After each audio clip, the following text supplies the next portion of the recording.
오늘 말씀은 이 비유입니다. 이단은 아니고요. 막 비유를 푼다고 그래서 다 이단이 되는 건 아니고, 이 비유는 이 씨 뿌리는 자의 비유라고 이야기를 하는데요. 뭐 네 가지 밭의 비유라고도 하고요. 이 많은 학자들이 이 비유에 대해서 비유 중에 비유다라고 이야기합니다. 왜냐하면 이 13절 말씀에 보면 이 비유를 알지 못할진데 어떻게 모든 비유를 알겠느냐라고 예수님이 이렇게 말씀하셨기 때문이죠. 그래서 예수님께서 수많은 비유들을 이렇게 하셨지만 그 모든 비유들 중에 가장 핵심적이고 또 이 전체를 관통할 수 있을 만한 주제를 아마 갖고 있어서 그렇게 부르는 것 같습니다. 이야기는 간단합니다. 한 농부가 이렇게 씨를 뿌립니다. 이스라엘이니까 아마 볼이 아니면 뭐 밀을 뿌린 것 같아요. 이 손에 한 움큼씩 이렇게 씨를 들어서 걸어가면서 이렇게 뿌리겠죠. 그리고 이 씨는 어떤 씨는 길가에 떨어지기도 하고요. 또 어떤 씨는 이 돌밭에 떨어지기도 하고요. 또 어떤 씨는 가시떨기에 떨어지기도 합니다. 또 어떤 씨는 농부가 원래 뿌리고자 했던 이 좋은 땅에 떨어지게 되죠. 그리고 이 네 종류의 땅에 씨가 뿌려졌는데 결실을 맺은 그 땅은 어떤 땅일까요? 예. 예. 그러면 제가 묻고 제가 대답하고 하겠습니다. 결실을 맺은 땅은 어떤 땅일까요? 좋은 땅입니다. 그래서 좋은 땅에 떨어진 씨만이 이제 30배, 60배, 100배의 결실을 맺게 되죠. 이게 오늘 이야기입니다. 이게 워낙 많이 들어봤던 말씀이기 때문에 이미 결론이 다 나 있어요. 아마 오늘 말씀은 내 마음을 좀 이렇게 기경해 갖고 좋은 땅이 되자, 혹은 뭐 30배, 60배, 100배의 열매를 맺자, 뭐 이렇게 생각할 수 있습니다. 뭐 이런 것도 이 말씀의 도전이 될 수도 있겠지만, 오늘은 이 성경 전체의 내용 속에서 이 비유를 통해서 예수님이 그리고 있는 이 은혜를 한번 나눠보려고 합니다. 먼저 우리는 이 밭에 대해서 인식을 다시 설정할 필요가 있습니다.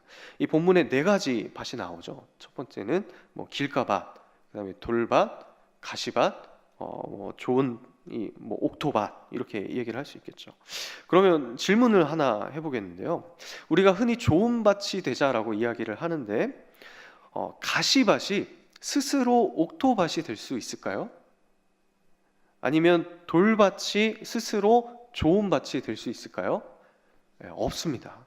농부가 이렇게 씨를 뿌리러 왔어요. 그리고 이렇게 밭에 보니까 돌도 있고 뭐 가시덤불도 있고 엉겅퀴가 있는 거예요. 그래서 농부가 이렇게 명령을 합니다. 내가 내일 다시 올 테니까 네 스스로 이렇게 막 뒤집어 엎고 막 해갖고 좋은 땅이 되어 있거라 하고 이렇게 돌아갔어요. 그러자 해가지고 갑자기 이 땅에서 막 이렇게 갑자기 스스로 막 이렇게 파헤쳐지고 섞여지고 땅 속에서 막 비료가 막 이렇게 솟아나고 이렇게 좋은 땅이 될 수 있을까요? 없습니다. 밭은 스스로 자정할 능력이 없습니다. 누군가가 이 밭을 뒤집어 엎어야 되고요. 비료도 줘야 되고 또 잡초도 뽑아주고 이렇게 해주지 않는 이상 스스로 좋은 땅이 될 수가 없는 것이죠. 이것이 성경에서 말하고 있는 인간의 상태입니다. 율법의 행위로 그의 앞에 의롭다 하심을 얻을 육체가 없죠. 한 사람도 예외가 없대요. 그래서 오늘 이 비유를 생각해 보면 밭이라는 것은 열매를 맺는 결정적인 조건을 가지고 있는 것 같지는 않아요. 누군가가 나의 마음밭을 뒤엎고 잡초를 뽑아내고 비료도 좀 주고 영양분을 공급해 주어야 합니다. 그래야 결실을 맺을 수 있는 좋은 땅이 될 수 있는 것이죠. 또 오늘 비유를 해석할 때 한 가지 살펴볼 것은 오늘 말씀이 어떤 문맥 속에 주어졌느냐입니다. 이 마가복음 4장 앞에는 3장이 있는데요. 그 마지막에 이렇게 나옵니다. 마가복음 3장 33절부터 보시면 딱 나와야 되는데 나오네요. 대답하시되 누가 내 어머니이며 동생들이냐 하시고 둘러앉은 자들을 보시며 이르시되 내 어머니와 내 동생들을 보라. 누구든지 하나님의 뜻대로 행하는 자가 내 형제요 자매요 어머니이니라. 자, 이 밭의 비유 앞에 예수님의 가족 관계를 이야기하고 난 다음에 이 비유가 나오더라고요. 예수님의 어머니와 동생들이 예수님을 찾아왔습니다. 그러자 예수님을 따르던 제자들이 예수님께 말씀을 드리는 거예요. 예수님, 어머니와 동생들이 밖에 와서 기다립니다. 그리고 예수님을 찾고 있어요. 이렇게 이야기하니까 예수님께서 갑자기 뭐 정색을 하셨는지 누가 내 어머니이고 동생들이냐 뭐 이렇게 얘기를 하시는 거예요. 그러면서 하나님의 뜻대로 행하는 자가 내 가족들이다라고 말씀하시는 거죠. 이 제자들이 얼마나 황당했을까요? 그리고 마가가 이 이야기를 이어서 기록한 것이 무엇이냐면 우리가 좀 전에 읽었던 본문인 이 밭의 비유를 기록합니다. 그리고 이를 통해서 천국에서 그리고 이 땅에서 예수님의 가족이 어떤 사람인지를 왠지 답변을 해주고 있는 것처럼 이어서 이야기하는 것이죠. 오늘 본문에서 가장 유명한 구절은 8절과 9절입니다.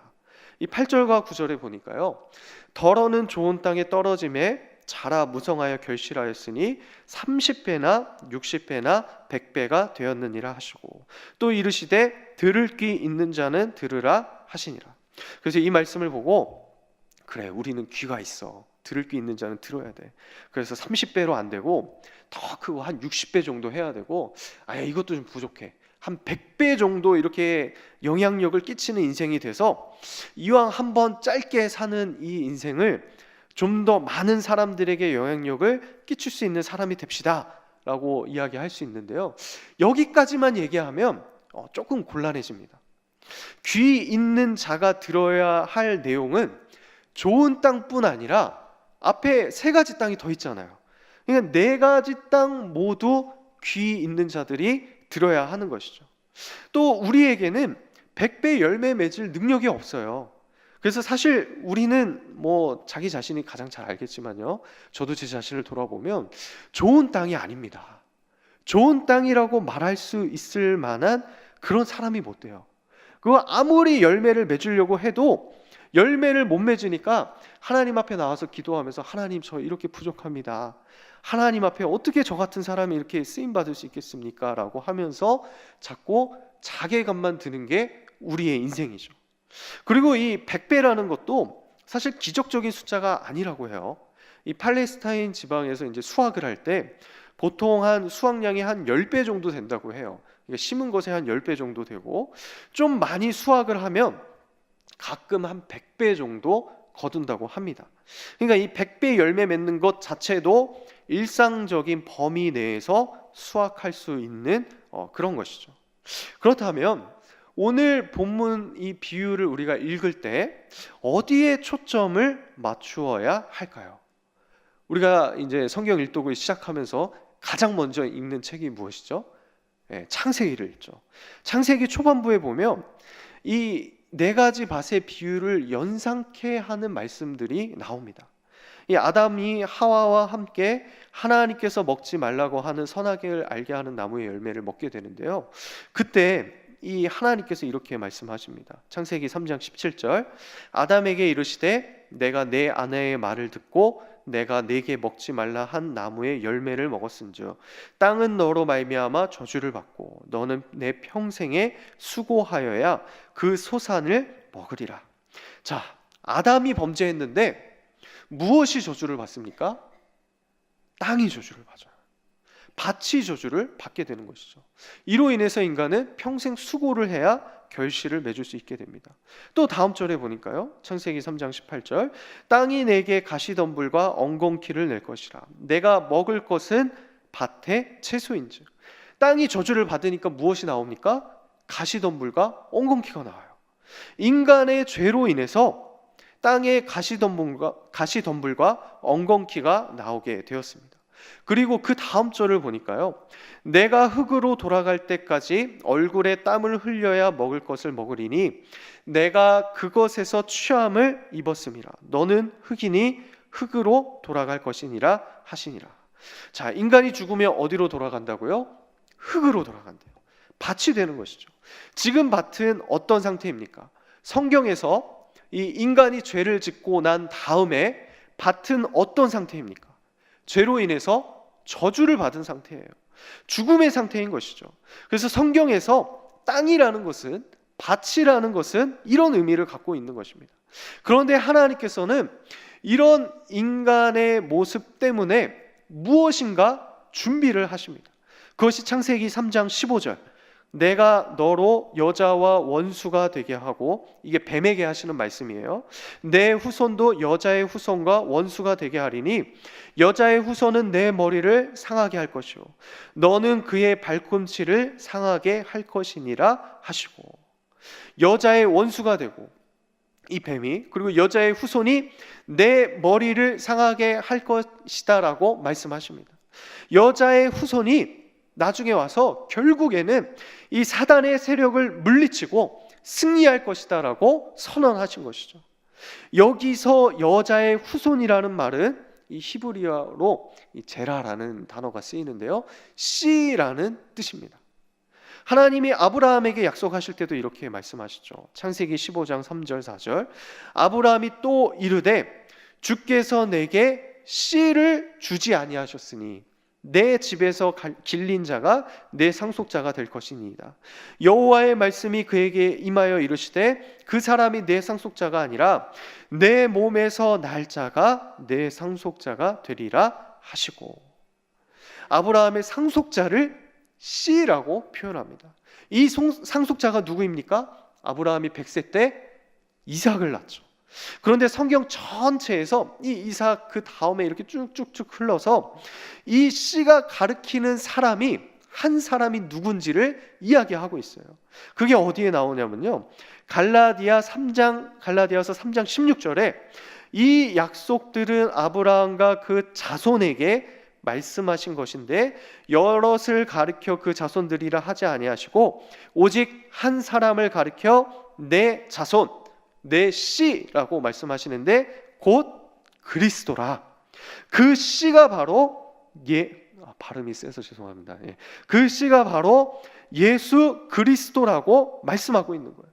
하나님은 죄로 인해서 저주받은 그 땅에 씨를 떨어뜨릴 준비를 하셨습니다. 이 내용이 구약의 내용이에요. 구약에 쫙 걸쳐서 이 내용을 말하고 있는 거예요. 그리고 마침내 하나님이 준비하신 그 씨앗이신 예수 그리스도를 이 땅에 뿌리십니다. 예수 그리스도라는 씨가 생명이 없고 죽은 밭 같은 저주받은 우리의 심령에, 우리의 마음밭에 떨어지는 거예요. 이것이 오늘 우리가 읽은 본문의 내용입니다. 그래서 예수님께서는 이 내용을 모르면 다른 모든 비유를 알지 못한다라고 말씀하는 것이죠. 우리가 오해하는 것 중에 하나는 이런 것입니다. 열매를 맺는 것이 밭의 상태에 있다고 생각하는 거예요. 물론 이 밭의 상태에 따라서 영향을 미칠 수는 있습니다. 그런데 결정적이지는 못해요. 왜냐하면 우리 주변의 길가를 한번 돌아보세요. 돌밭에서는 씨가 열매를 못 맺습니까? 맺을 수 있죠. 가시덤불과 엉겅퀴가 있다고 해서 씨가 열매를 못 맺습니까? 아니에요. 저는 자동의 한 아파트에 살고 있는데요, 저희 집 베란다에 보면 이렇게 타일을 깔아갖고 맨발로 들어가게 되어 있어요.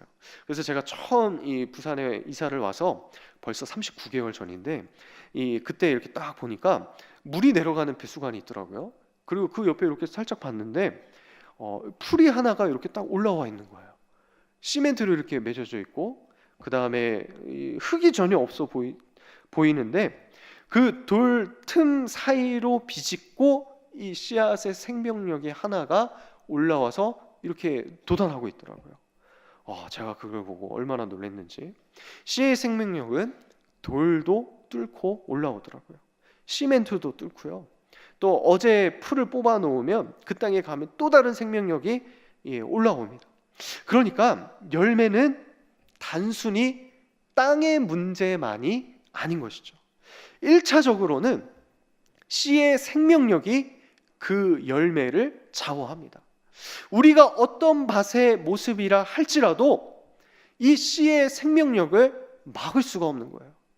그렇다면 오늘 비유에서 4가지 밭이 있는데요, 사실 이 4가지 밭이 있지만 두 종류인 것이죠. 첫째는 이 열매를 맺는 땅이고, 두 번째는 열매를 맺지 못하는 땅입니다. 그 뒤에 가서 예수님께서 풀어주시는 가운데 여러 가지 영향들을 통해서 이렇게 그 열매를 맺은 것은 좋은 땅이라고 이야기는 하긴 하지만, 실질적으로 그 땅의 조건만을 이야기하는 것이 아니라 열매는 어디에 달려 있는 거라고요? 씨이신 예수 그리스도에게 달린 것입니다. 그래서 14절에 보면 예수님이 이 씨가 무엇인지를 설명해 주세요. 마가복음 4장 14절, 뿌리는 자는 무엇을 뿌립니까? 말씀을 뿌리는 거래요. 뿌리는 이 씨가 말씀이래요. 말씀이 무엇입니까? 태초에 말씀이 하나님과 함께 계시는데 이 말씀이 누구십니까? 예수 그리스도시잖아요. 요한복음 1장 14절에 보면 말씀이 육신이 되어 우리 가운데 거하심에 우리가 그의 영광을 보니 아버지의 독생자의 영광이요 은혜와 진리가 충만하더라. 말씀이 육신이 되어 이 땅에 떨어지시는데 그분이 바로 예수 그리스도시래요. 자, 이제 한번 말씀을 정리해 보겠습니다. 오늘 비유에서 이 농부가 씨를 뿌립니다. 이 씨는 말씀이시고요, 또 예수님께서 풀어주신 거니까요, 이 말씀이 육신이 되어 이 땅에 오신 예수 그리스도십니다. 말씀이신 예수 그리스도를 도저히 열매 맺을 수 없게 보이는 땅에 뿌리시는 거예요. 성경 전체를 보니까 저주받아 죽을 수밖에 없는 이미 영적으로 죽었던 우리 마음밭에 말씀이신 생명의 씨이신 예수 그리스도께서 떨어지시는 것입니다. 내 마음속에 그 예수 그리스도가 떨어지셔서 우리가 지금 이 자리에 있는 거예요. 그리고 예수님은 이 땅에 내려오셔서 어떻게 열매를 맺으십니까? 요한복음 12장 24절, 내가 진실로 진실로 너희에게 이르노니 한 알의 밀이 땅에 떨어져 죽지 아니하면 한 알 그대로 있고 죽으면 많은 열매를 맺느니라. 아멘. 예수님께서는 한 알의 씨가 되셔서 이 땅에 떨어지셨어요. 그리고 저주의 결과물인 그 가시덤불로 만든 그 면류관을 쓰셨습니다. 그리고 하나님과 함께 계시던 말씀이신 예수님이 생명의 씨로 우리 마음밭에 오셔서 우리의 모든 죄의 짐을 끌어안고 십자가에 죽으신 거예요. 그리고 그 죽음으로 인해서, 그 생명력으로 인해서 우리 인생에는 30배, 60배, 100배의 결실이 나게 되는 것입니다. 우리는 원래 길가밭이었어요. 돌밭이었습니다. 가시덤불이었습니다. 절망의 땅이었고요, 도저히 열매 맺을 수 없는 그런 땅이었습니다. 그런데 예수 그리스도라는 한 의가 나타나서 우리 마음밭에 떨어지시니까 이 생명력으로 인해서 우리가 결실을 맺을 수 있는 좋은 땅이 되게 하신 거예요. 이제는 우리가 내가 사는 것이 아니라 예수로 사는 인생으로, 그 주님의 생명력으로 우리가 열매 맺을 수 있는 인생이 되는 것입니다. 그래서 이 마가복음 4장의 본문을 우리가 대할 때 우리가 어떻게 결실을 내야 되고 우리의 마음밭을 어떻게 이루어야 되고, 이것은 이것도 중요합니다. 우리가 성화의 과정 속에서 우리의 삶을 주님이 기뻐하시는 삶으로 살아가기 위해서 그렇게 이야기할 수도 있습니다. 그런데 이 결실을 내야 하는지를 생각하기에 앞서서 우리의 모습이 어떠했는지를 먼저 기억해야 하는 것이죠. 우리가 할 것은 아무것도 없습니다. 아니, 할 수 있는 것이 아무것도 없어요. 그저 하나님의 은혜로 살아가는 것입니다. 자, 그러면 누가 우리의 가족일까요? 누가 예수 그리스도의 가족일까요? 큰 무리가 각각 자기의 동기들을 가지고 예수님 앞에 몰려왔습니다. 그런데 모두가 다 예수님의 가족이 되는 것이 아니죠. 누구나 다 열매 맺는 좋은 땅이 되는 것은 아닙니다. 예수 그리스도의 씨가 뿌려지고 이 열매를 맺는 선택된 사람들만이 가족이 되는 거예요. 우리는 지금 명절 휴일 가운데 있는데 누가 우리의 가족일까요? 우리의 육적으로 또 피로써 맺어진 가족들도 있습니다. 하지만 우리가 바라봐야 될 그 시선은 무엇입니까? 우리 속에 예수 그리스도의 씨가 떨어져서 죽으시고 우리를 살려내셨듯이 우리의 가족들 가운데서도, 우리의 이 땅에서 혈육으로 묶여진 가족들 가운데서도 아직 그 생명력이 자라나지 않는 그 가족들을 보며 우리 천국의 가족이 함께 되기를 바라야 하는 것 아니겠습니까? 그 기회가 이번 명절에 있습니다. 그래서 명절 때 바쁘고 또 분주하고 또 음식해야 될 게 얼마나 많습니까? 저희 집도 벌써 전을 했거든요. 그 꼬지도 이렇게 꽂고 그래서 이제 가서 막 음식도 하실 때 이렇게 꼬지도 하시고 또 전도 부치시고, 전만 부치지 마시고 전도 부치시면서 전도도 하세요.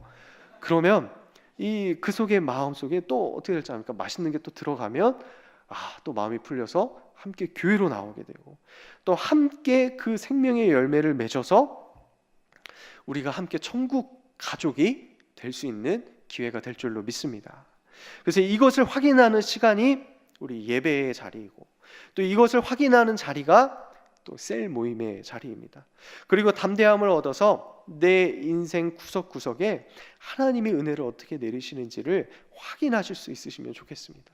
그래서 나 같은 죄인이, 나 같은 이 불쌍한 땅이 예수 그리스도의 생명의 씨가 떨어지셔서 죽으심으로 열매를 맺으시고 얼마나 풍요로운 인생이 되었는지, 얼마나 부유한 인생이 되었는지를 이번 명절 때 또 앞으로 인생 가운데 날마다 확인하시고 그 감격 속에서 살아가실 수 있는 우리 복된 성도님들 되시기를 예수님의 이름으로 축복합니다.